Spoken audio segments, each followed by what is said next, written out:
আমি আমার সন্তানের জন্য আসলে কোনোদিন আমি বিরহ করি নাই, আমি আনন্দ নিয়ে আসছি। এই কারণে তার গায়ে সাদা পোশাক আছে।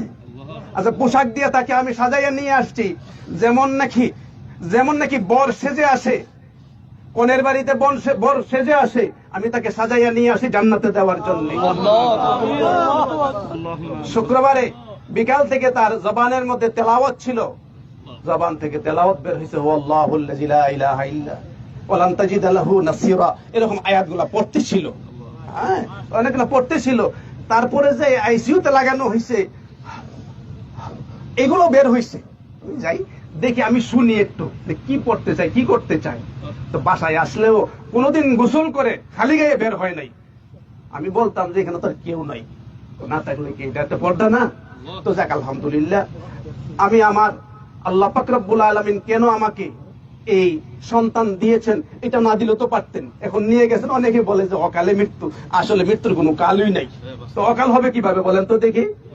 কারণ আজকে আমাদের চিরাচরিত নিয়মটা হইল বাবাকে কাঁধে করে সন্তান কবরে নিয়ে যাবে, আর আজকে বাবা কাঁধে করে সন্তানকে কবরে নিয়ে যায়।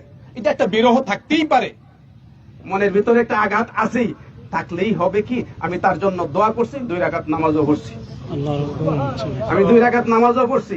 গত রাত্রে অনেকক্ষণ পর্যন্ত তাহাজ্জুদের নামাজ পড়ে আমি দোয়া করছি যে আল্লাহ যদি তার হায়াত থাকে দাও, আর না হইলে ইমানের সাথে আর কষ্ট না দিয়া, এই আইসিইউতে যে কষ্ট যারা গেছেন বুঝেন, আর যারা যান নাই আসলে বোঝার সুযোগ হয় না, আর যাওয়ারও দরকার নেই আমি মনে করি। আমি আসলে একদিক দিয়ে হইলো আনন্দ নিয়ে আমি চলে আসছি, আমার মধ্যে কোনো বিরহ নাই। হ্যাঁ, ওর আম্মা আমার চেয়ে আরো শক্ত মনওয়ালা, কোনো কান্নাকারি নাই। এটা করবো কেন? যদি এটা আমাকে না দিতেন, সিরিয়ালে যদি এটা না দিতেন, তাহলে তো আমরা 4 নম্বরে থাকতাম। এটা দেওয়াতে 1 নম্বর ছেলে হয়েছে আমরা, ঠিক না? তো এই জন্য আপনাদের কাছে দোয়া চাই।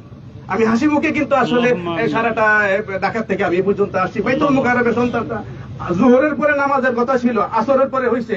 হাজার হাজার ছাত্ররা এখানে কমেন্ট করতেছে যে আমরা আসরের পরে দেন, আমরা আসতেছি, আমরা সাইফুর রহমানকে আমরা অত্যন্ত ভালোবাসি, দেখা না হইলেও আমরা জানাজায় যেন সামিল হইতে পারি। এই জন্য এরপরে মহিউদ্দিন বানী সাহেব যাওয়ার পরে জোহরের নামাজ পড়ে ওনার কামরায় ঢুকছি, পরে হযরত আপনি খাওয়া দাওয়া করেন আগে, স্পেশাল ভাবে ওনার রুমে আমাকে নিয়ে এসে বলেন আপনি একটু আরাম করতে থাকেন, সারাদিন তো আরাম নাই, কয়েকদিন যাবত ওনার এখানে আমি আসর পর্যন্ত আরাম করছি, খাওয়া দাওয়া করে হাসি মুখে ওনার সাথে। এটাই আমাদের ওলামায়ে কেরামের শান থাকার দরকার। কান্না করবো কেন? দোয়া না করবো, কিন্তু আমাদের সমাজে যেন কান্না না হয়, দোয়া করি আল্লাহ পাক রব্বুল আলামিন আমাদের গ্রামে যারা আজকে শহীদ আছে সকলকে যেন জান্নাতের আলা মাকাম দান করে। আজকে আপনারা যারা আসছেন তাদের প্রতি আমি কৃতজ্ঞ, কারণ ঢাকা থেকে আব্দুল কাইয়ুমুল্লাহ সাহেব আসছেন।